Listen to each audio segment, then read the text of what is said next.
Well, welcome to the first of a new series of live shows. My name's Nigel Main. I'm your host and founder of Sales Exchange. Well, thank you for joining me. I've got some new friends, some new joiners, and there are some people who've seen me do some live streams before as well. So great that you're here. Why would I want to do a live stream? Now, I need to kind of set some parameters. I think that's probably the best thing, is that I have always worked in B2B. So if you work in B2C, specifically selling to consumers, this really isn't for you. In terms of my audience, I would say my audience are directors. If you're in sales, well, you too, because you're a director of your area. And so the easiest way for me to communicate is I'm a director, you're a director. That kind of makes sense in terms of how we're going to communicate this, and it's specifically for B2B. Now, bit of not a caveat, but it's worth pointing out. If you work in marketing in B2B, you're probably going to be a bit concerned about what I've got to say, especially if you're one of your directors is watching this as well. And we'll come on to that in a minute. So the point of this is that, to kind of nutshell this, the problem that exists between sales and marketing and selling technology, SaaS or services is that you have not enough reach or engagement, which is why your pipeline's no good. And there are some long-term significant reasons that this exists. The primary reason is that big tech MarTech have convinced businesses who sell to other businesses to utilize technology and tactics that were designed for consumers. You have to really grasp this. This is the crux of the problem. People talk about there being an alignment or a better alignment between sales and marketing. Forget it. It will never, ever, ever happen. And the reason it won't happen is, as directors, salespeople, we go and see people and see the whites of their eyes. Oh, I forgot something. I meant to do that. That's what I meant to do. This is why it's live. This is the whole thing about live. And the point of this is that you can do this, and that's what we're going to lead on to. So, going back to sales, you and I will go and, if we can engage or connect with someone, we will go and meet them and see the whites of their eyes and sell to them. People buy people. What do marketing people not do? They don't go and see people. They don't go and see the whites of their eyes. Their targets are not based upon what they sell to a specific individual. And this is the absolute crux of the problem. And what I'm going to do today, I want to talk around this problem. This is loosely connected to certain themes I'm going to apply, you could say, over the coming weeks. And today, the theme relates to investment. So whether you are an investor, an investment company, private equity, venture capital, or you're on the other side, you're a company that either is looking for investment or wants investment. These are really critical elements, and I'll come onto them in just a minute. So we've got this situation that you've got this technology that's made for consumers. If I want to buy a pair of jeans or buy something for me, I will take my wallet out, take my card out, and tap or buy or do whatever. Me, my money, my decision. End of story. If I see something on Facebook or Instagram or whatever, and I like it or whatever, it says, give us your email address, I'll give them one of my email addresses. I'm quite happy for that. And so are you. When it comes to B2B, and someone asks me for my email address, you've got to be kidding me. I will never give you my email address because I know that you'll give it to a BDR and the BDR will chase me down and forever. And I'm not having that. Now, this is the critical thing. So go back to 2008, 9, 10. when marketing automation came out. Within a few years, different research and work that was done, they realised that business owners hated filling out forms. It's 2014. 97%, back in 2014, 97% of business owners hated and didn't want to fill out a form. So they've known since then that it wasn't really a goer for businesses, because you and I want to self-serve, self-educate and remain anonymous for as long as possible. That's just how it is. It's not, I've not made it up. It's how you're not going to give your details out to a salesperson. It's just, that's just how it is. So you then take this kind of this other look at marketing, and you think, well, if they've known that, why do they keep doing it? Well, because we all wanted the golden goose, laying a golden egg. We just thought the MarTech software, that was great. That's what we needed. We could reach more people and get more engagement and more prospects without having to employ all those BDRs and telesales people. Didn't happen. You've still got BDRs and telesales. You've still got people saying, "Oh yeah, rah rah rah, let's get on the phone." But you kind of bring this together. You go, okay, people don't want to fill out a form, which means your pay-per-click is a waste of money. Your SEO isn't working because the person that you want to sell to isn't searching because he doesn't want to. So you've then got the situation with your BDRs. So you've got BDRs, 50, 60 calls a day, give or take. Your BDRs have a 301 chance of finding someone that might be interested. That's not good. So one person a week with one person's salary. So 50 odd people they'll find a year on their total salary. That's not good. And the problem is, the problem with all of this is that you as a director, you went into business because you understood that you had a total addressable market. You know what it is. It went in your business plan. But the problem is that you've never been able to reach it. Not ever effectively, because the mechanisms that exist within marketing are not there. It's a big deal. You've got demand gen, lead gen, ABM. You've got reverse IP lookup. You've got gifting, pay-per-click. That's it. That constitutes everybody's business plan. So if you're looking at investment, for example, or you're an investor, look at the past 10 business plans you've received. They all look the same. They're all identical. Because there is nothing else, according to the marketers. They go, well, here we are.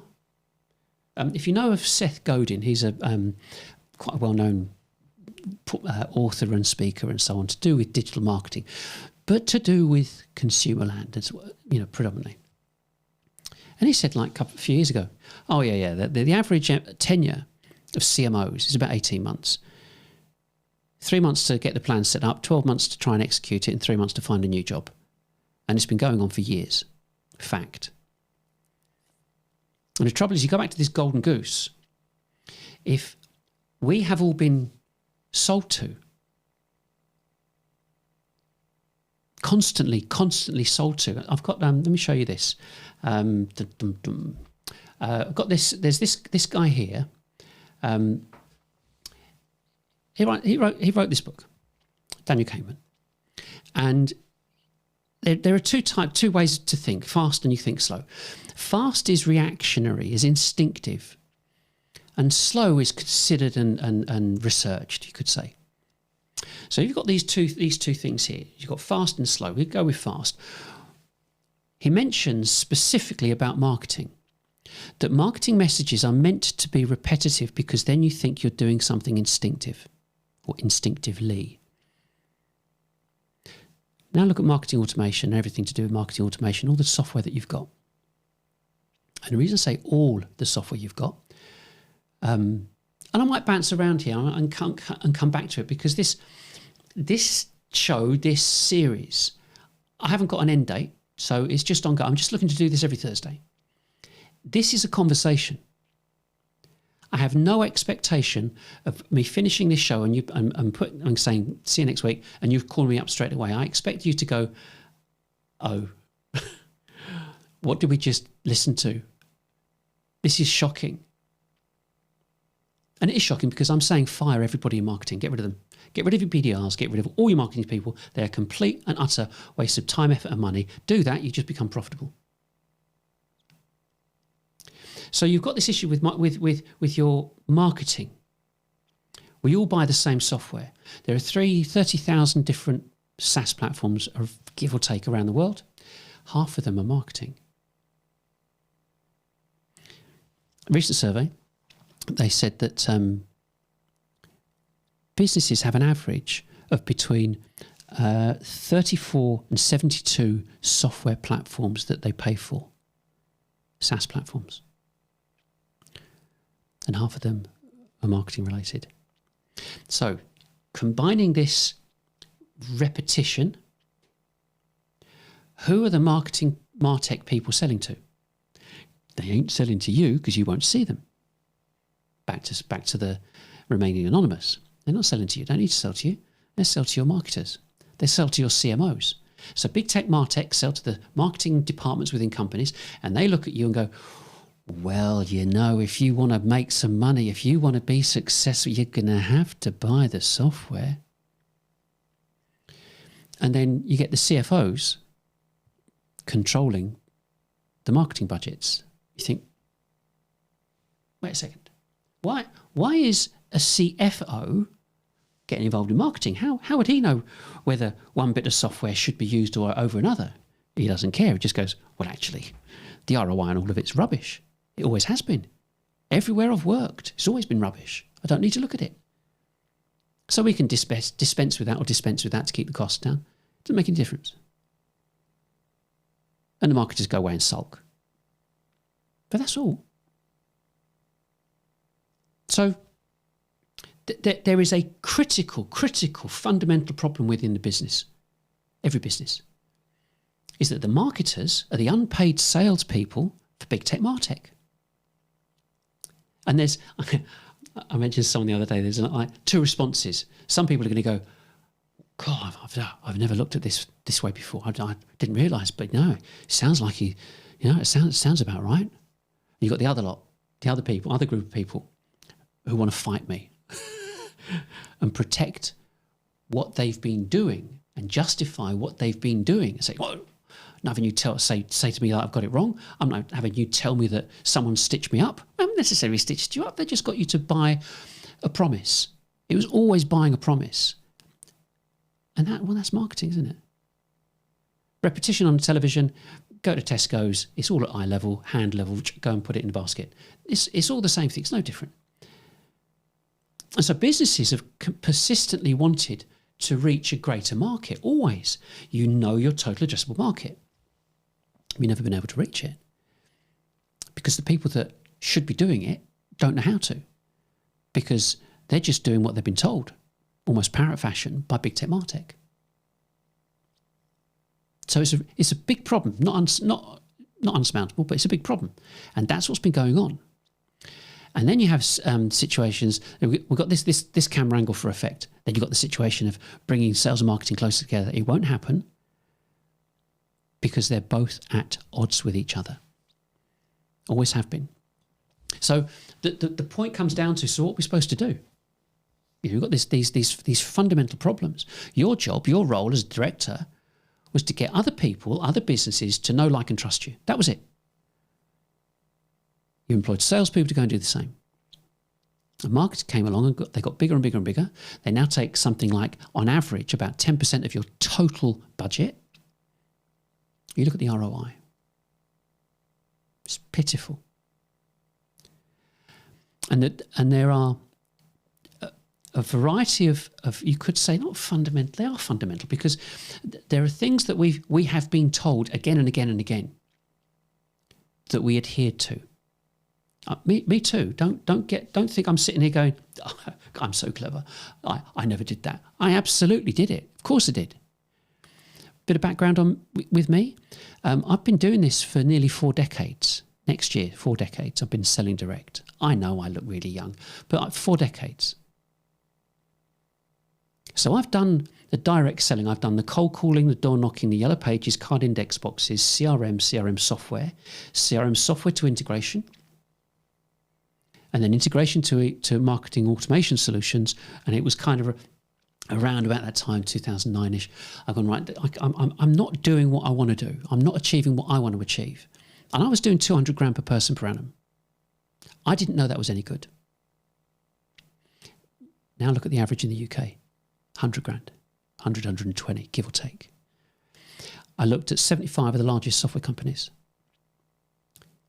And I'm kind of getting off the subject about where I was coming from, but 75 of the largest software companies around, so business process management, RPA, robotic process automation, and enterprise architecture. The average turnover per person per annum for those companies, those 75, 18 companies, was $144,000 per person per annum. Google's 2 million per person per annum. Microsoft's 1 million. So here we are, scratching around doing 100. Why? What's going on? You've got to ask yourself that question. So coming back to, so I got involved in marketing because I needed to find out. I must be doing something wrong. I'm just no good at doing this marketing thing because all these people over there in marketing land, they're so intelligent, so clever, got a complete hand on all of this. I need to understand what's going on. And you don't know as a director, not because you're not capable. Why should you know? Your immediate response is, I employ these people. They're supposed, I think it was Steve Jobs that said, we employ highly paid people to tell us what to do, not the other way around. And rightly so, you employ these people, they're supposed to tell you.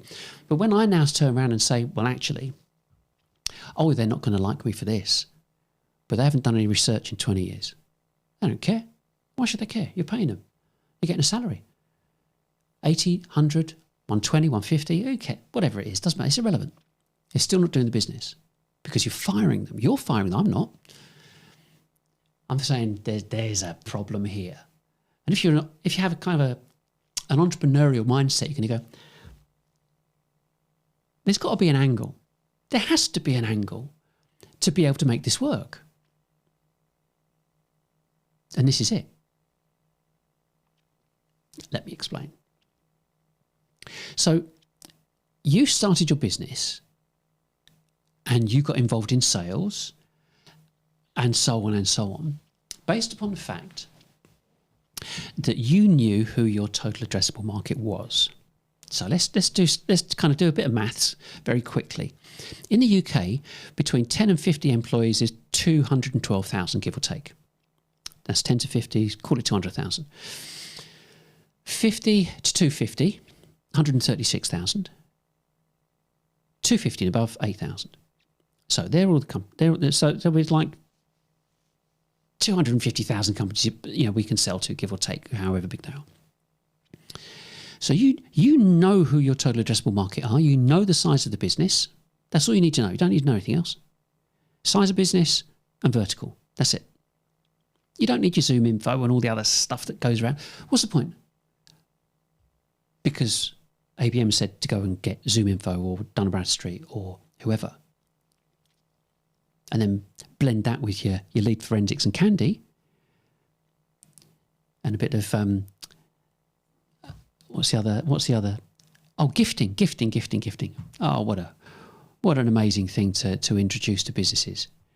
Here's £100 card if you'll have an appointment with us and engage with us. And someone's spending 100 grand, you go, is that all you're giving me, 100 quid? Is that anything more? And they go, what would you like? You're just opening the door for bribery and poor practice and so on. So put that to one side. So you know how many people are in your total addressable market. Tam Sam Som, you've heard of it before. So let's go with 10,000. So you now know that you have a total addressable market in the whole of the UK of 10,000 businesses. So you go off and most salespeople know this, and we've been told this umpteen times, that a certain percentage of your total addressable market are always looking to start their buying journey. So on that premise, say, right, 10,000, between 1 and 15% are looking to start their buying journey every week. Go with that. Go with 1%. It's easy. Numbers are easy. 100 people every week looking to start their buying journey. And you want to engage with them. So hold that thought. 100 people, 10,000, 100 people, 1%. So how do you do? How do you go around that? How do you get it? How do you go about engaging with that? You email them, of course, and tell them you've got a live show. Before you think, oh, that's where he's going. He's going to start flogging us live show gear. I know Chris is watching. No, I'm not. I'm just kind of recommending it. But the bottom line is that you want to reach your total addressable market, don't you? That's the point of being in business. Your marketing people are not doing it. They're trying to scratch around to extract as much business from the small number of people that you've got on your marketing automation platform, and sitting there passively waiting for pay-per-click to work, which it won't. So you need to be proactive. So you need to communicate with your total addressable market and tell 10,000 people what you're doing every week. You think, oh, blimey. Just over 100 quid to message 10,000 people 12 times a month with MailChimp. So not only can you lose your marketing team and lose your BDRs, you can now lose your subscriptions to your marketing automation platforms. It's getting worse for them, isn't it? So you've emailed them. You've emailed 10,000 people, and of those, a specific number, because you don't care about anybody else, because this is your target market. So you're now communicating to your target market. Now, in addition, and you should already, I'm assuming, you should already have a database of your total addressable market. 10,000 names only cost $3,500. And if it's less, average is about $350 per thousand. So it's not big money at all. But 10,000, $3,500, that's it. 100 quid a month for MailChimp. The only other expense that you would have relating to that, to communicate to your total addressable market so they know who you are and what you're doing, because all you want them to do is to get to know, like, and trust you. It's nothing else. Is you upload that 10,000 names to LinkedIn and put banner adverts so your banner adverts appear on their newsfeed. Come and follow us.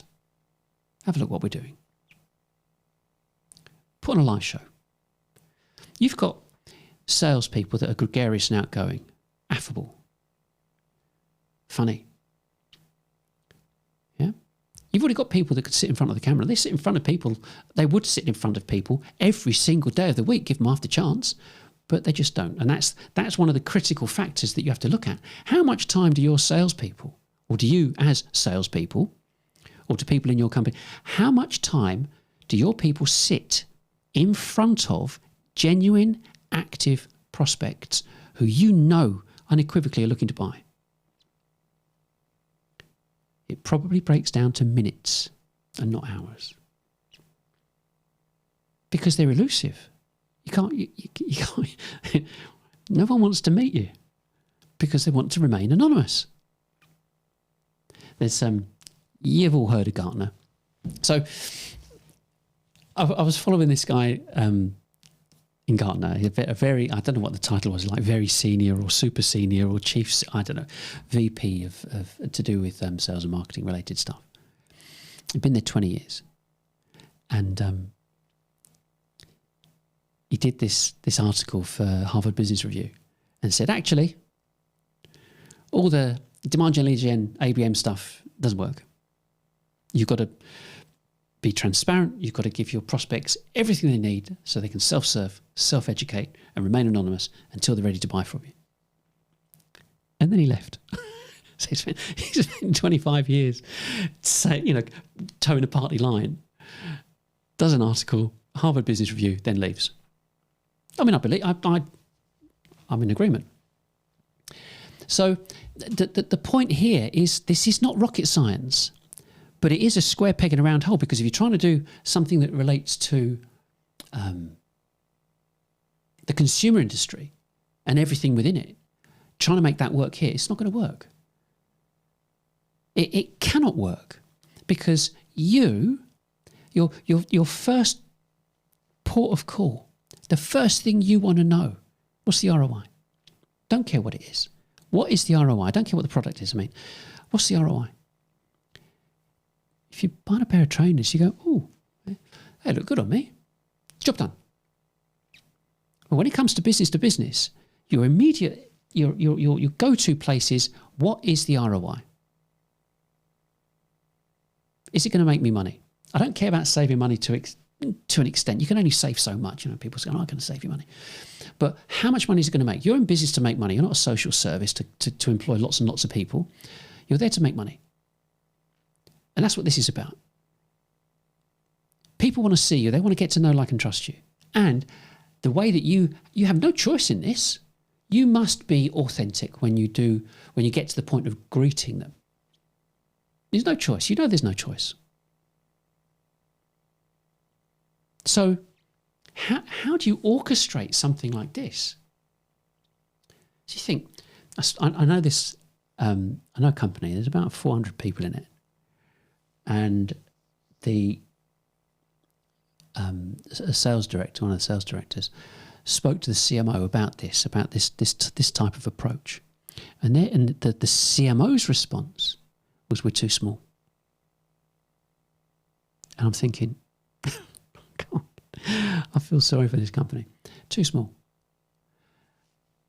Sales Exchange is me. It might come as a bit of a surprise.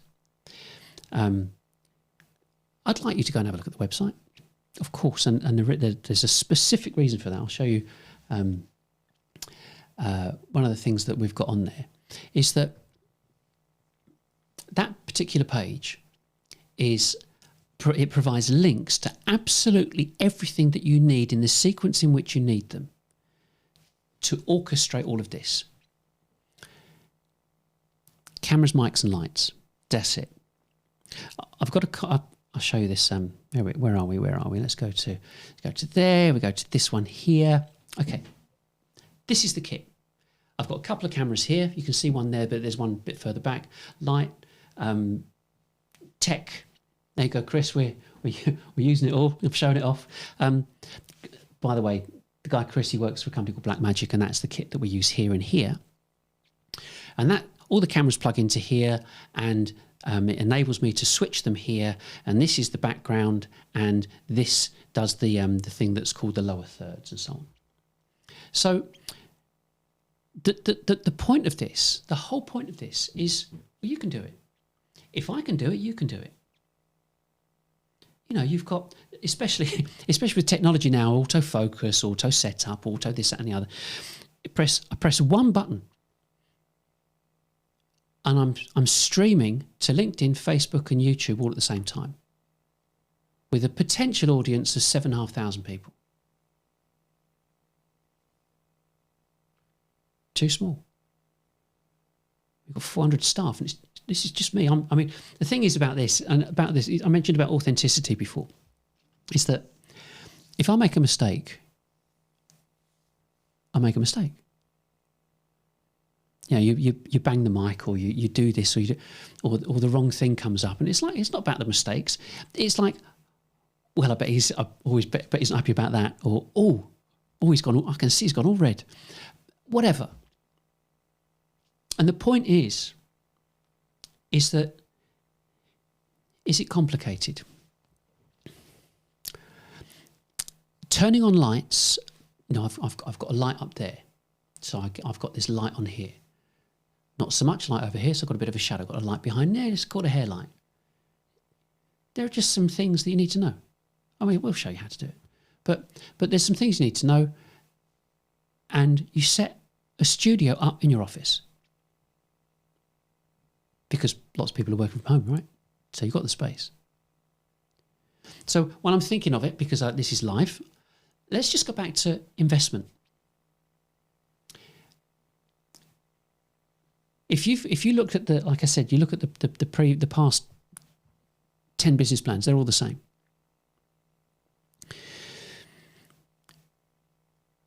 You need people, or rather businesses need to be in a position to reach total addressable market.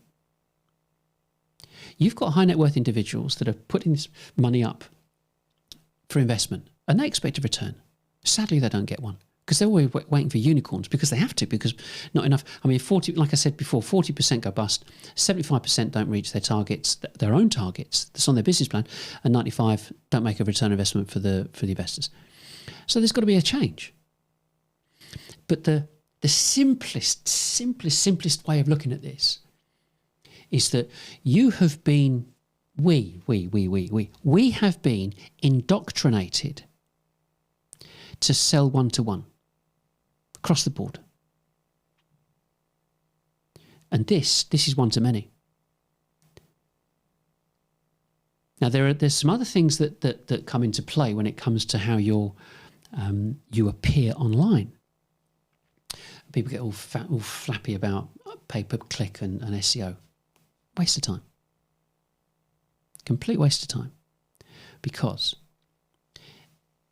in the first instance, you have people that write for your business, for your company, or you individually may write as well.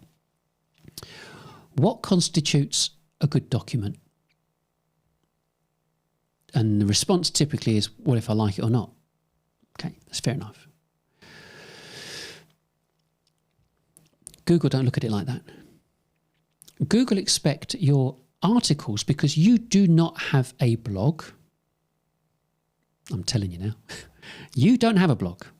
You must not have a blog. You are thought leaders in your given field, writing thought leadership articles. You are not writing a blog about what you did on your summer holidays,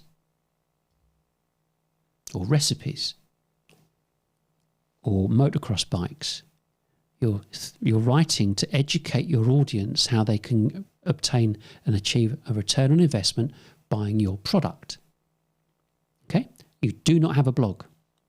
So therefore, your articles need to be between 2,000 and 6,000 words long, with an indexable, clickable content list at the top, with bullet lists, numbers lists, videos, graphics, infographics, external links, and so on, that makes that article constitute to be a good read.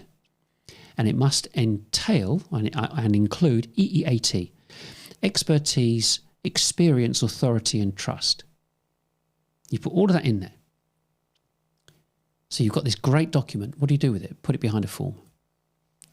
Get rid of all your forms. You want as many people reading that as possible, because if they read it to the end, what's at the end? Your name and address. If they want to contact you, they will. No amount of soft follow-ups are going to work. They'll buy from you when they're ready. So if you've got multiple 3, 4, 5 paragraph blogs with some stock image at the top, it ain't going to work very well. So the easiest, if you're looking at your content, I mean, look at our website, look at what we've done, look at how it's been structured. There's long form documents, there's downloads and infographics and podcasts and videos and streams and everything's on there. I don't post them up. I post adverts that promote the content, because the content promotes the product.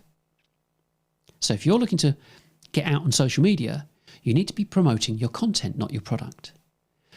But how much content should you have?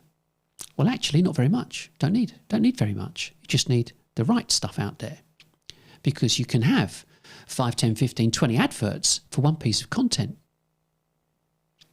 But you may have already experienced this. You can't keep posting the same article, blog article, whatever you want to call it. You can't keep posting the same thing, because LinkedIn won't let you. But it will let you post multiple pictures up. And you've probably seen a number of mine. So once you've got all that set up, I call it social 444. 4 adverts, 4 times a day over 4 weeks and repeat. So I've got four adverts going out every single day, every month. All I have to do is just update the article, because I'm communicating that information to my target market. That's the point. Can't think of anything more soul destroying than being passive and just kind of waiting for, I'll just sit here and wait for my pay-per-click to work. And then someone comes along and says, well, you're not bidding enough, are you? So businesses have been conditioned into this process of hope instead of being proactive. So you go back to this total addressable market, 10,000, 100 people being interested. Say you'll get a percentage of those watching you. I mean, think how small I am. I mean, on LinkedIn, I didn't look at YouTube. I got about 5,000 people following me on YouTube. I don't know how many people are going to watch this. No idea. I have about 40 people on LinkedIn. Just think about that in terms of numbers. Because, okay, not everybody watching this is going to be a managing director that's going to go, yes, Nigel, come in and talk to us. But I know that I'm speaking to influencers, people that go, listen to this guy, and it made a lot of sense, because he's basically saying, get rid of our existing marketing operation because it's been set up to work for consumers and not businesses. That's why we're not getting any business. You can't unhear that. I've done my job. And the next stage would be, well, let's find out what this is all about. Massive website, loads of content, everything that you need. Go for it. You might even want to keep some of your marketing people if they've got a penchant for technology and this kind of stuff. Or you might want to replace them because they're so stuck in their own ideals that they'll just go and get another job somewhere. Because at the end of the day, the buck stops with you and me. We run our own companies. Anything goes wrong, we lose the company. And they go and get another job. Go, it's a shame. And you lose your house or whatever. So, they're not going to go, listen, let me give you some money because I can see that you're struggling here. We're not getting the business. Let's all chip in. Said nobody ever. So your job, like I said, your job is to get people to know, like, and trust you. And you've always wanted to do it at scale. How do you do it? You do it this way. Email them banner adverts, invite them to a show, and then you've got your salespeople. Get a couple of, I'm doing this it's just me. And like I said before, this is like I want this to be a conversation. If you've got a question, email me or message me, anything, and I'll respond. I won't publish it. Yeah, I'll respond. I've got absolutely nothing to offer. Got nothing to sell. Except one thing, speed. That's all. So, if time's running out, like it said on that poster, the thumbnail, things are getting a bit tight, you're not quite sure what's happening, I'll make it happen quickly. That's all. And so, we're at this point in business where something's got to give. And to date, over the past 20 years, nobody in B2B has come up with a better idea. Or should I say, an alternative idea. So you have to think about this. What are we going to do next? You've tried everything. You've tried everything that's available. You've tried everything that the great and the good have told you to go and do. It's cost you an absolute fortune. And your marketing people are going, oh, look at me. I have such a large MarTech stack to work with. It's like, get rid of it. Because it ain't making any money. And of course, there's this quid pro quo, because you think you need to employ these people who are supposed to be highly technical to run the tech stack to generate business for you. But your per person per annum hasn't changed. In fact, the success of businesses hasn't changed in decades. 20, 30, 50, 70. 20% go bust in the first year, 30 in the second, 50 in the third, 70 in the 10th. So give or take, 90% of businesses go bust, period. So with all this technology out there, why isn't it working? Why hasn't it changed? Why aren't we all doing 2 million per person per annum, like Google? So that's the critical point. So in terms of what I'm doing, I'm saying that that we've got an opportunity. You have an opportunity to change things dramatically, and very excitingly for you too. You can dramatically reduce your costs, dramatically increase your exposure to new business, and be able to communicate authentically, which is what this is all about. And so, if you're an investor, let's kind of go back to the beginning. If you're an investor, you need to be looking out for businesses that are looking to do this, because do what you've always done, you'll get what you've always got. It's a fact. And so, if you're in business, you need to change things up. Well, because it's so low, it is just so low cost to do this,